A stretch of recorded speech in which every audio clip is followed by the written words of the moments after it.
Hello and welcome along to another episode of this FM22 One Club story from Hemel Hempstead Town with me, Daniel.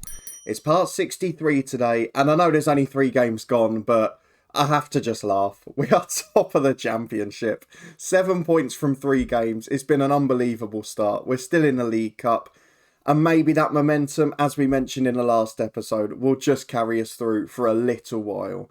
We have, though, today got transfer deadline day. We've got Hull, one of the sides we're expecting to compete against for relegation. And we've also got some transfer news that's already happened. So if you're looking forward to finding out if we can keep our brilliant start up, whether we can continue to shock the odds, then please do put a thumbs up on it. Of course, the flip side is our chairman could start selling our players again because we're still not making a huge amount of money despite being a championship club. If you want to find out how the rest of the season goes though, I'm sure this form won't continue for long, then please do subscribe down below and turn that notification bell on. There's daily FM22 videos from 2 long-term stories. We had a transfer special in a head coach yesterday, which is up in the eye above. There was also the return of our Review the 92 series, so please do check that out if you haven't before. There's also links up there to the food channel, the football podcast and the Twitch channel for live streams. But thank you as always for your incredible support, as we've got quite a bit to get through, because first things first, if we go and have a look at the schedule, we're in ridiculous form. I know that most of these games have been very tight. We've had back-to-back 1-1 draws against decent championship teams. And obviously you saw the 1-0 against Blackburn. We beat a League One team 1-0. We very rarely won a game convincingly. But the second league game of the season was one of those moments where I just sat in awe of what our team was producing. It was incredible. So after the Blackburn game where you were with me, we won 1-0 away at Peterborough in the League Cup. We rotated all of the team bar 2 due to injury, and one of those meant Reid got the early goal. We then beat Cardiff 5-1. We took 3 goals in 5 minutes in the first half. Rodell Richards with his first for the club, Ricky J. Jones and Scott Egan. Jones then decided he fancied a hat-trick, so turned on the start later in the game.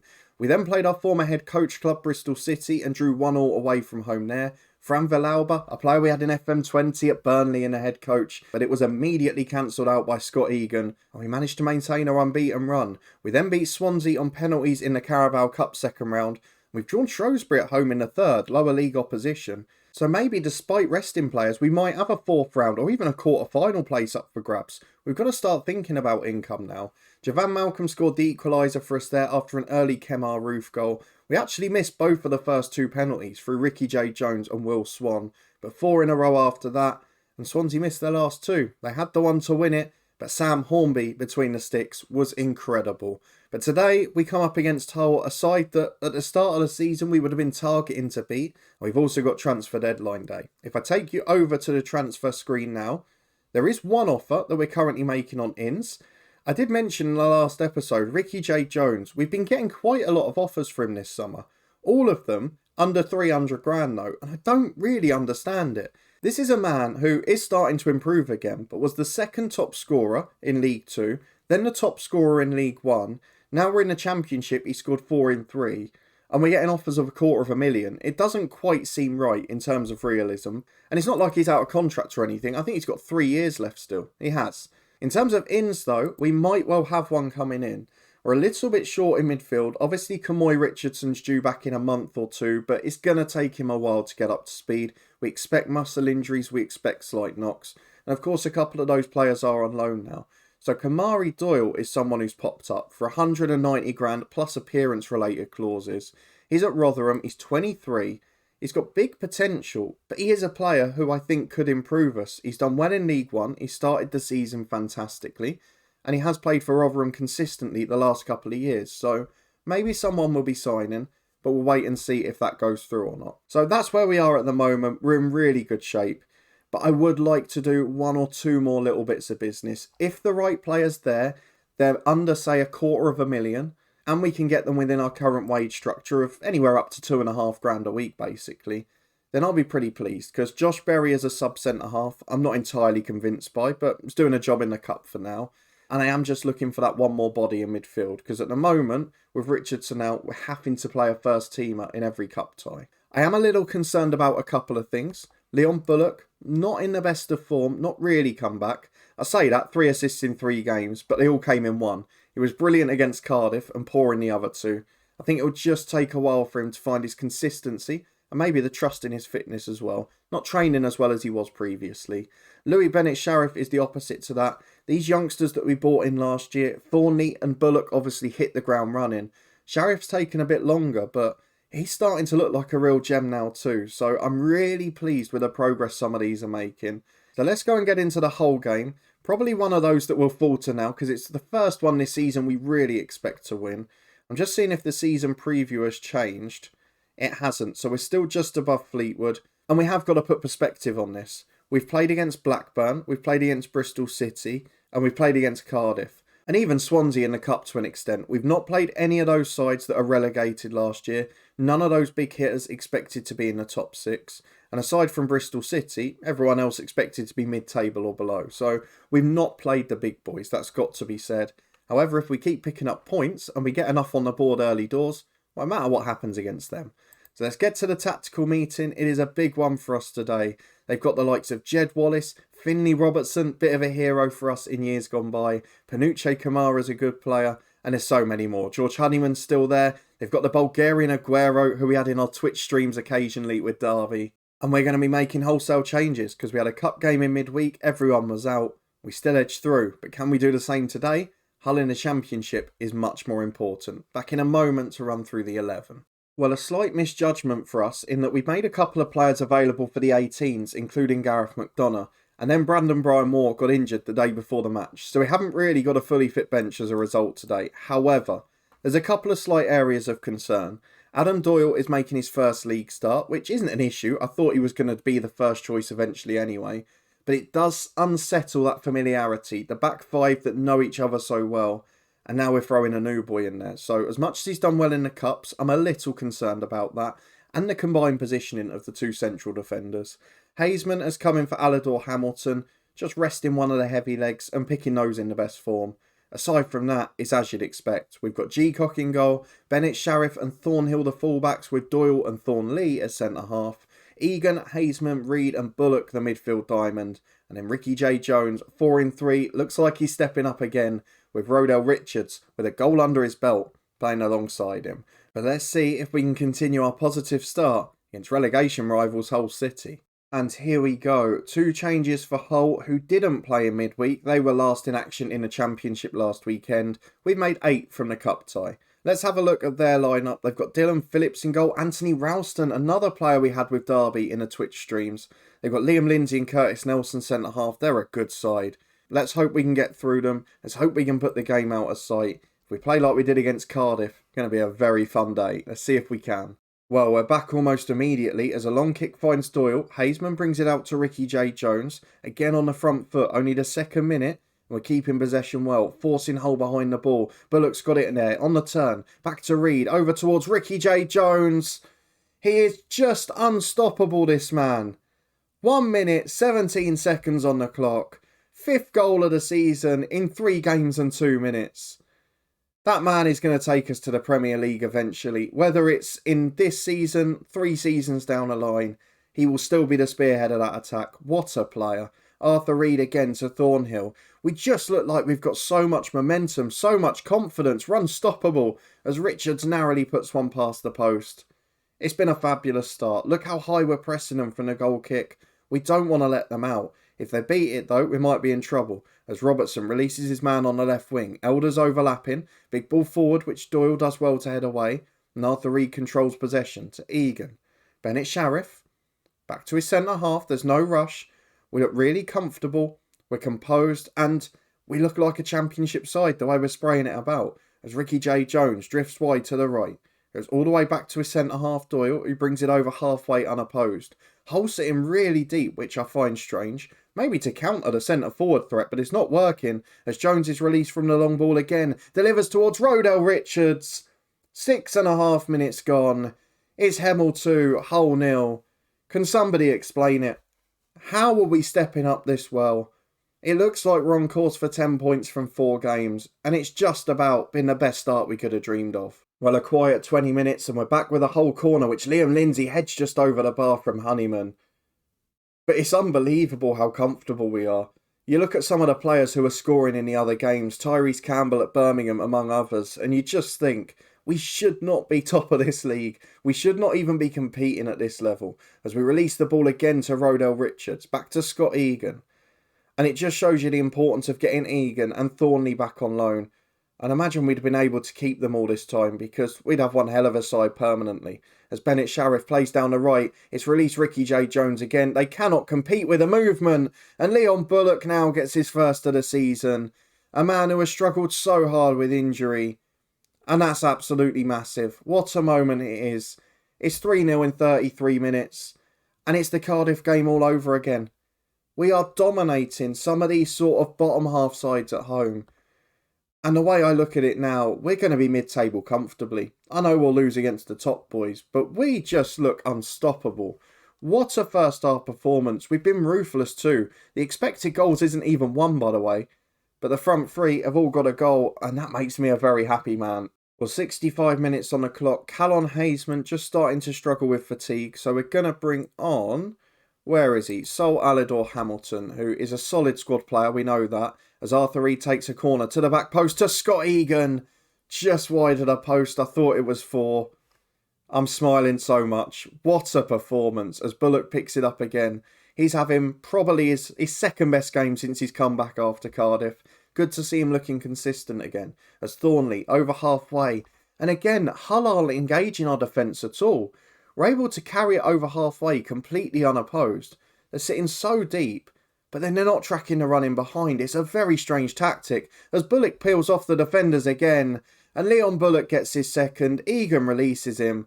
And it's 4-0. I'm going to change the left backs. It's going to be Thornhill replaced by Armin, who's not had a huge amount of football since coming in. And I just want to get a few players on and some minutes under their belts. I'm going to do the same with Ricky J. Jones in a minute. Take him off and bring on young Stuart Parry. He's not really had a kick yet this season. And why risk Jones? He's so important to us. And when he's playing like this, there's no need to risk him. So Richard switches to the right. Stuart Parry's on the left. We'll switch the roles so they're in the one that suits them best. And we'll just enjoy the last 15. Because this, just like Cardiff, has been an absolute joy to watch. We are averaging over 6,000 now as well. Just about 6,300 here today. And we're really starting to build a fan base, which, with a view to getting a stadium back nearer to Hemel Hempstead, it's a positive sign for the future. As Doyle comes forward with a long ball towards Rodell Richards on the right. He's got Parry in the middle. We wouldn't mind seeing him score. Richards to the byline into Stuart Parry. Dylan Phillips makes the save. I don't know how to explain it. I can only apologise if I say the same things in these games, but I'm running out of words for Hemel Hempstead Town. They are just unstoppable. Momentum is an unbelievable thing in football. And I know this bounce won't last forever, but while it's here, we're going to enjoy the ride as Thornley plays out from the back again to Egan. Had a wonderful game in that holding role as Reid finds Hamilton and Bullock.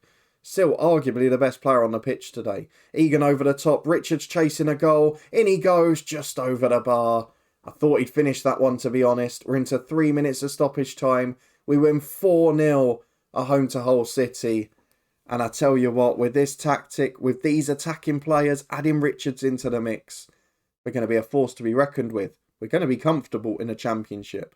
Let's skip ahead to deadline day after that wonderful performance. And we go into it, top of the league, which might give us a bit more of a draw.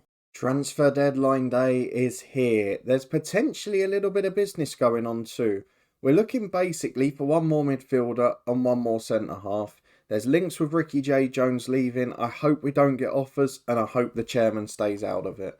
Josh Berry potentially going out on loan. There's a few potential ins which we're looking at. Kamari Doyle not yet done. And we found a couple of others that might fill a void in the squad. So we're going to take part. We've got 15 hours to go. And I'll let you know when we've got any news. Well, 11 hours to go on deadline day. And I've just checked. We have got all 3 deals that we'd ideally like confirmed. Kamari Doyle has agreed to join us, 190 grand up front, another 100 grand if he plays 50 games for the club. Max Taylor, just a 200 grand flat fee, would become our highest paid permanent player, but is a centre-half that's really highly thought of. He's playing in League One with Bristol Rovers, did really well with them last year, had been at Barnsley before, has played odd Championship games, but done exceptionally at League One level, and I feel deserves the step up. Kamari Doyle, I know we've mentioned him before anyway, but he's been a regular with Rotherham and done really well in League One. And this is the market we're in. So 190 grand up front, done. Max Taylor, 200 grand up front, done. And Josh Berry goes out on loan. 1,000 of that 3 grand a week we're paying for Taylor will be recouped by Josh Berry going to Stockport.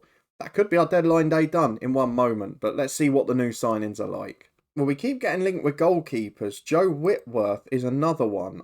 They seem to think we need a third choice, and I wouldn't be actively against it. I don't really want to pay big money, though. That's the issue. Let's meet the new boys first, though. Kamari Doyle is the first one.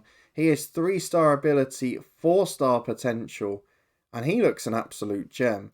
So we're going to get him trained soon, but for now, we just want to welcome him. He's got the ability to become a good player at this level. Had a good start to the season, and we'll look to keep that up. And then we've got a more experienced signing. Now, I don't often spend bigger money on sort of late 20s players, but it has often worked when we've done it in the past. Gillespie, McGinley, they've been good ones. It's only really Jordan Stevens that didn't work out. So 3.5-star ability, 3.5 potential. He's a pretty good centre-half. He's not the quickest in the world, but he's a big jumper. He's going to be good from set pieces. He's decent enough on the ball, looking at playing out from the back, and strong mentally with a good personality. So mentoring groups for future youngsters could be positive too. I'm really pleased with that signing. I'm really pleased with the work. Working within our structure and our budgets, I think we've done as well as we can. Josh Berry goes on loan to Stockport, and there's an offer for Jude Smith. That might be an easy solution to our third choice keeper dilemma. He's not great, but it might do the job. We're not going to worry about the media stuff for now. What does Smith want? We'll put him as an emergency backup. He wants to earn £1,000 a week. That's too much for me. We'll leave it for now. So let's have a quick look through our scouted reports. We'll move our attention from centre-half to goalkeeper. Let's see if we can narrow that down as well. Contract status is unattached. Not many good ones. Jonathan Mitchell and Will Norris, though. Pretty solid, experienced keepers. So maybe one of those could just come in for the year. We'll see which one wants the least money. Jonathan Mitchell as an emergency backup. He is not suggesting terms, but the suggestion is about 600 a week. Will Norris at 35 is, we'll offer emergency backup again, see what happens. Wants to be a backup, wants 1.4. So we'll have a go for Jonathan Mitchell. We'll be back in a moment if he agrees the deal. Well, a couple of bits of note here. There was an offer made by a director of football. We let him make odd bids just in case any gems come along. He's made a loan bid for David Kelly from Hibernian, who looks a really decent young striker. So I might bring him in just to take a look at him. The wage demand's 1.3 grand a week. He scored 5 goals in 28 games for Hibs in the top tier of Scottish football. I think he's someone worth bringing in if we can get him on that small price. We have, though, got a deal for Jonathan Mitchell, 33 years of age, just to cover all bases with the keepers. 700 quid a week, solid backup. He won't make the 5 appearances he needs to get an extension, but he'll be here and sit on the bench. So Jonathan Mitchell is in.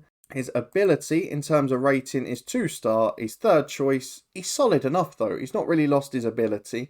And he's a fairly professional keeper. So to add him to the squad will be very good. That's 3 new players in there. Now let's see what this Hibs youngster's like and whether we can agree a deal for him. Well, Kelly has agreed terms for 1.3 grand a week. We've done a quick scouting mission as well. And it actually looks better than I thought at first. I've got a sneaky suspicion this guy might be a gem. And I don't feel, as much as we don't need a striker, I don't feel we can let the opportunity pass.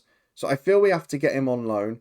If this guy's good, we could have a future partner for Ricky. And all the early evidence would suggest he's going to be a star. Let's do it. It's more business than we expected. It's turned into a busy deadline day, isn't it? And here he is. 3-star ability, 4.5 potential. Oh my words. He's got everything. 16 finishing, 16 composure, brilliant physical stats. He's my type of player. He's going to be a superstar. Oh, I'm an excited man at the moment. That is such a good deal. Out of nowhere, didn't expect it. We're now being linked with Reid, who is a centre mid at 31. I mean, we'll scout him because we could sign him next week, but I don't think he's going to be a star for us.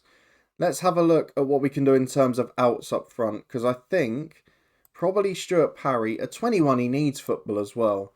So I'm going to see if we can get a loan deal for him. Because if he can go and get football in League 1 or League 2, score regularly and improve, Like we've seen with Brian Moore before, there's no reason he can't come back and play for us, so hopefully someone will be interested. I can see interest in Zach Geacock though. You leave him alone, Pompey. Loan offers for Stuart Parry are here. Regular starter for Morkum in League One. Millwall want him as a fringe player. He's not going to go there. But if he can go to Morkum and play regularly, he could become a star. We've made an offer for Matt Butcher at 31. Again, we'll scout him and come back to it if we need to. That's what I don't want to see. 85,000 offered for our first choice goalkeeper is a disgrace. We're definitely not letting him go. I'm just going to ignore it. Stuart Parry has agreed to join Morkum. There is a deal that we did not expect at the start of the day. He'll get regular League One football. We're trying a brilliant youngster from Hibs. The Geacock offer will be rejected and he better not throw his toys out the pram. Parry has gone. Butcher has agreed to join, but 2.2 grand a week for a backup centre midfielder at 31. So I'm going to cancel that. I just want to get to the end without any offers now, because so far, unlike January, this has been a perfect deadline day. I've got to say, he's starting to tease me, the director of football, isn't he? Keenan Davis he's made an offer for. Now, he doesn't suit our tactic. He's a bit more of a target man. He's 30 now. But it's great ambition from the director of football. I'm pleased to see that.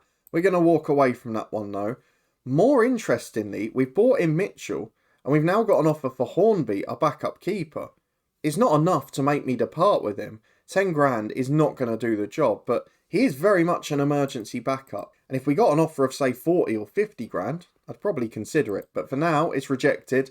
I'm sure he'll be unhappy about that. Hornby wants to discuss terms. Why didn't you let me go to Villa? I can understand the frustration, to be honest. So I'm going to discuss it with him. I'm going to say, if we get a better valuation, we'll sell you. If they give us 65 grand, you can go. And he's happy enough with that. Can't see that happening in the next 3 hours. 1 hour to go and it's still pretty busy. The director of football has made an offer for Kellen Gordon, who we really don't need. We're going to reject that. Not for over 2 grand a week either. Zach Geacock, another bid from Pompey, but just over 100 grand is not enough for a championship goalkeeper. Another offer, this time Reid, a player we were scouting earlier in the day. We're not going to do it yet, as we mentioned before. That would be our highest paid player as well. Leave that to us, Marcus Morris. You just go and have a rest now. It's 10:30 at night. It's your bedtime. And a far busier deadline day than we expected is now over. And this is the beauty of being a championship club. We did early the 2 bits of business we wanted to, and it's turned into a very busy day. So 4 signings on deadline day in the end.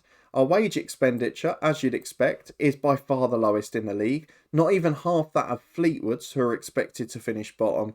And that shows you how well we're doing, even after 4 games to be top of the league. Let's have a quick recap before we finish off though. 4 signings on deadline day, 2 outs from the club as well. Berry and Parry went out on loan to get much needed football in the EFL. Kamari Doyle joined from Rotherham for a fee rising to 300 grand. Max Taylor, a centre half from Bristol Rovers for 200 grand. Jonathan Mitchell, an emergency backup keeper for a few £100 a week. And David Kelly, the surprise of the day. On loan from Hibs, he looks perfect for what we play. He scored nearly 1 a game for Scotland's 21s. He scored goals for Hibs in the SPL. With Parry going the other way, we've upgraded the squad again. I'm so pleased with the way this window's worked out. We've spent $750,000 altogether, but a lot of low-risk younger gambles. Only Taylor really an established player. We've made a bit of that back as well, with the likes of McGinley moving on too. Let's have a look at the schedule for when we're next going to be back. We have got a busy month or so coming up. So I'll tell you when we're going to come back. I like the look in the middle of October of Middlesbrough and Nottingham Forest at home. 2 pretty big games. Playing some of the bigger boys at home as well will be a much better test. What we might have though is a 4th round League Cup tie against a big boy. So if we get that, it'll be 1 plus the cup game. If you're looking forward to that though and you did enjoy the episode, please do put a thumbs up on it. Let me know in the comments what you thought of our deadline day. The late surprise moves for a striker. The director of football instigated that. And the performance against Hull City, absolutely scintillating. How long can we keep this momentum up? If you're looking forward to finding out and you want to stay up to date this season, please do subscribe down below and turn that notification bell on. But a massive thank you for your continued support. It is greatly appreciated. And this has been a dreamland start. I could not have asked for more. It's just about how long we can keep it going now.